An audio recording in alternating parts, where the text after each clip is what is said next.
Welcome to the Slop Farm. Enjoy the video. In this video, I will explain how to apply for a government land survey. Begin by identifying your specific land parcel and its unique identification number. Confirm eligibility criteria for the survey through your local land records office or official government portal. Most applications require you to be the registered landowner or have explicit legal authorization. Understanding these initial requirements is crucial for a smooth application. Carefully assemble all necessary documentation before starting your application.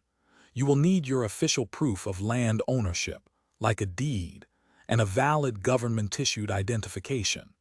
Additionally, prepare any previous survey reports or property tax receipts, which provide valuable historical data. Ensuring all documents are complete and current prevents delays in processing your request. Submit your completed application form either online through the designated government land survey portal or in person at your local land management office. Be prepared to pay a processing fee, which typically ranges from $50 to $100 US, depending on the land size and location. Always retain a copy of your submitted application and the payment receipt for your records. After your application is approved, a government-appointed surveyor will schedule a visit to your property. They meticulously measure boundaries, mark corners, and verify existing features using precise equipment.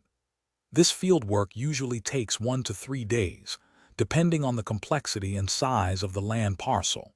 Your presence or a designated representative might be required during this critical phase. Thanks for watching. Consider subscribing if we helped you today.